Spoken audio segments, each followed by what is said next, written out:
শুভ সন্ধ্যা। Share বাজারের মূল খবর ডেইলি মার্কেট আপডেটে আপনাদের স্বাগতম। সূচকের ফের পতন। আজ এটি 30.48 পয়েন্ট বা 0.58% কমে 5,197 পয়েন্টে স্থির হয়েছে। বাজারের লেনদেনের পরিমাণ ছিল 606 কোটি টাকা, যা আগের দিনের তুলনায় 14.42% বেশি।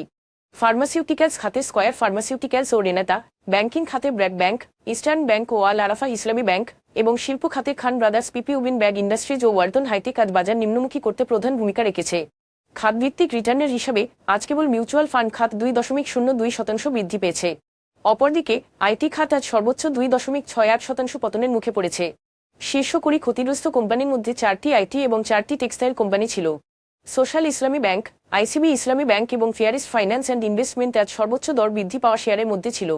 অন্যদিকে People's Leasing and Financial Services, Information Services Network এবং ইনটেক সর্বাধিক দর পতনের শিকার হয়েছে। এসব কোম্পানির কোনো মূল্য সংবেদনশীল তথ্য প্রকাশিত হয়নি। Purbi general insurance company, pioneer insurance company এবং আইসিবি এমপ্লয়িজ প্রভিডেন্ট মিউচুয়াল ফান্ডের লেনদেনের পরিমাণ গত 3 মাসের গড় লেনদেনের তুলনায় উল্লেখযোগ্যভাবে বৃদ্ধি পেয়েছে।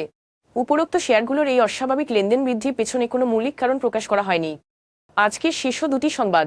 2025 সালের আগস্ট মাসে জাতীয় সঞ্চয়পত্রের নিট বিক্রয় গত বছরের তুলনায় 86.3% হ্রাস পেয়ে 279 কোটি টাকায় নেমে এসেছে, যা গত বছরের একই মাসে ছিল 2036 কোটি টাকা। তারল্য সংকট এবং জীবনযাত্রার ব্যয় বৃদ্ধির ফলে ক্ষুদ্র বিনিয়োগকারীদের সরকারি সঞ্চয়পত্রে আগ্রহ উল্লেখযোগ্যভাবে কমে গেছে। এদিকে সঞ্চয়পত্রের নিট বিক্রি কমে যাওয়ায় এই খাত থেকে সরকারের ঋণ নেওয়ার প্রবণতা কমে গেছে। ফলে সরকারকে ঋণের জন্য ব্যাংকগুলোর ওপর নির্ভর করতে হচ্ছে। ফলে ব্যাংক খাতের ওপর চাপ বাড়ছে। এছাড়া সঞ্চয়পত্রকে এক ধরনের সামাজিক নিরাপত্তা বেষ্টনী হিসাবেও দেখা যায়, কারণ বিশেষ করে অবসরপ্রাপ্ত অনেক সরকারি কর্মী সঞ্চয়পত্রের মুনাফা থেকেই সংসারের ব্যয় নির্বাহ করেন।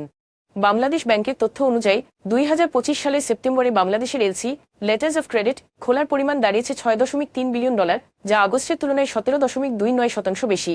বাণিজ্যিক ব্যাংকগুলোতে পর্যাপ্ত ডলারের সরবরাহ এবং সব ধরনের আমদানিতে কেন্দ্রীয় ব্যাংকের কঠোর নীতি শিথিল করার ফলে এই প্রবৃদ্ধি সম্ভব হয়েছে। আসন্ন বড়দিনকে ঘিরে আমদানি কার্যক্রম আরও বৃদ্ধি পাবে বলে আশা করা হচ্ছে, যা রপ্তানি প্রবৃদ্ধিকে ত্বরান্বিত করবে ও বাণিজ্য ও অর্থনৈতিক কর্মকাণ্ডকে সক্রিয় করবে। আজ এ পর্যন্তই। আগামীকাল আবার আসবো শেয়ার বাজারের নানা আপডেট নিয়ে। ধন্যবাদ।